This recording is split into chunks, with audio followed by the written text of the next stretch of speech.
کیا تمہیں معلوم نہیں کہ آسمانوں اور زمین کی سلطنت اللہ ہی کی ہے اور اللہ کے سوا تمہارا کوئی دوست اور مددگار نہیں، اور مشرق اور مغرب سب اللہ ہی کا ہے، تو جدھر بھی تم رخ کرو ادھر ہی اللہ کی ذات ہے۔ بے شک اللہ صاحب وسعت ہے، باخبر ہے، وہی آسمانوں اور زمین کا پیدا کرنے والا ہے، اور جب کوئی کام کرنا چاہتا ہے تو اس کو ارشاد فرما دیتا ہے کہ ہو جا، تو وہ ہو جاتا ہے۔ سو تم مجھے یاد کیا کرو، میں تمہیں یاد کیا کروں گا، اور میرا احسان مانتے رہنا اور میری ناشکری نہ کرنا۔ اے ایمان والو، صبر اور نماز سے مدد لیا کرو، بے شک اللہ صبر کرنے والوں کے ساتھ ہے۔ اور ہم کسی قدر خوف اور بھوک اور مال اور جانوں اور میووں کے نقصان سے تمہاری آزمائش کریں گے،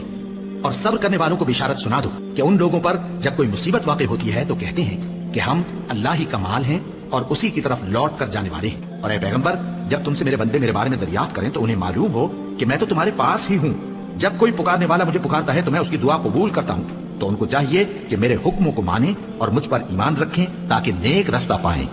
اس وقت تم میں سے 2 جماعتوں نے جی چھوڑ دینا چاہا، مگر اللہ ان کا مددگار تھا، اور مومنوں کو تو اللہ ہی پر بھروسہ کرنا چاہیے، اور اس مدد کو تو اللہ نے تمہارے لیے ذریعہ بشارت بنایا، یعنی اس لیے کہ تمہارے دلوں کو اس سے اطمینان حاصل ہو،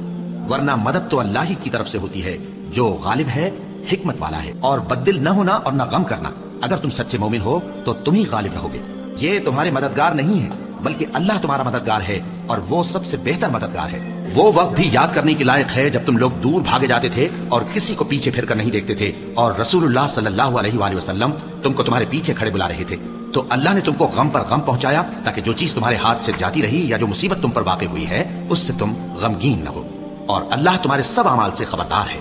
پھر اللہ نے اس پریشانی کے بعد تم پر تسلی نازل فرمائی، یعنی نیند، کہ تم میں سے ایک جماعت پر طاری ہو گئی، اور کچھ لوگ جن کو جان کے لالے پڑ رہے تھے اللہ کے بارے میں ناحق ایام کفر کے سے گمان کرتے تھے، اور کہتے تھے بھلا ہمارے اختیار کی کچھ بات ہے؟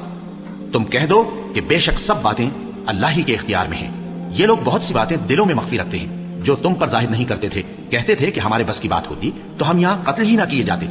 کہہ دو کہ اگر تم اپنے گھروں میں بھی ہوتے تو جن کی تقدیر میں مارا جانا لکھا تھا وہ اپنی اپنی قتل گاہوں کی طرف ضرور نکل آتے۔ اس سے غرض یہ تھی کہ اللہ تمہارے سینوں کی باتوں کو آزمائے اور جو کچھ تمہارے دلوں میں ہے اس کو صاف کر دے، اور اللہ دلوں کی باتوں سے خوب واقف ہے۔ اور اگر تم اللہ کے راستے میں مارے جاؤ یا مر جاؤ تو جو مال و متاع لوگ جمع کرتے ہیں اس سے اللہ کی بخشش اور رحمت کہیں بہتر ہے، اور اگر تم مر جاؤ یا مارے جاؤ تو اللہ کے حضور میں ضرور اکٹھے کیے جاؤ گے۔ پھر اے نبی، اللہ کی مہربانی سے تم ان لوگوں کے لیے نرم مزاج واقع ہوئے ہو، اور اگر تم بدخو اور سخت دل ہوتے تو یہ تمہارے پاس سے بھاگ کھڑے ہوتے۔ سو ان کو معاف کر دو اور ان کے لیے اللہ سے مغفرت مانگو، اور اپنے کاموں میں ان سے مشورت لیا کرو، اور جب کسی کام کا پختہ ارادہ کر لو تو اللہ پر بھروسہ رکھو، بے شک اللہ بھروسہ رکھنے والوں کو دوست رکھتا ہے۔ اگر اللہ تمہارا مددگار ہے تو تم پر کوئی غالب نہیں آ سکتا، اور اگر وہ تمہیں چھوڑ دے تو پھر کون ہے اس کے بعد تمہاری مدد کرے؟ اور مومنوں کو تو چاہیے کہ اللہ ہی پر بھروسہ رکھیں، اور اللہ کے انعامات اور فضل سے خوش ہو رہے ہیں، اور اس سے کہ اللہ مومنوں کا اجر ضائع نہیں کرتا، جنہوں نے باوجود زخم کھانے کے اللہ اور رسول کے حکم کو قبول کیا۔ جو لوگ ان میں نیکوکار اور پرہیزگار ہیں ان کے لیے بڑا ثواب ہے۔ جب ان سے لوگوں نے آ کر بیان کیا کہ کفار نے تمہارے مقابلے کے لیے لشکر کثیر جمع کیا ہے تو ان سے ڈرو، تو ان کا ایمان اور زیادہ ہو گیا، اور کہنے لگے ہم کو اللہ کافی ہے اور وہ بہت اچھا کارساز ہے۔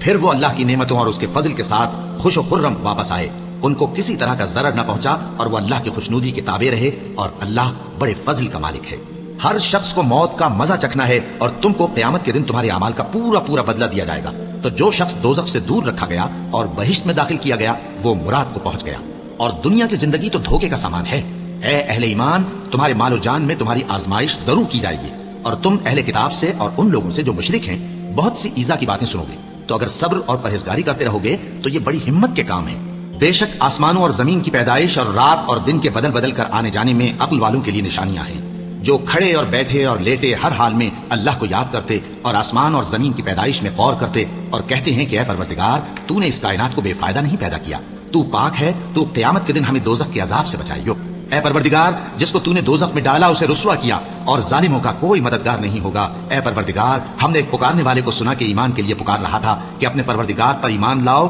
تو ہم ایمان لے آئے۔ سو اے پروردگار، ہمارے گناہ معاف فرما اور ہماری برائیوں کو ہم سے دور کر دے، اور ہم کو دنیا سے نیک بندوں کے ساتھ اٹھائیو۔ اے پروردگار، تو نے جن جن چیزوں کے ہم سے اپنے پیغمبروں کے واسطے سے وعدے کیے ہیں وہ ہمیں عطا فرما، اور قیامت کے دن ہمیں رسوا نہ کیجیو۔ کچھ شک نہیں کہ تو خلاف وعدہ نہیں کرے گا۔ تو ان کے پروردگار نے ان کی دعا قبول کر لی اور فرمایا کہ میں کسی عمل کرنے والے کے عمل کو مرد ہو یا عورت ضائع نہیں کرتا۔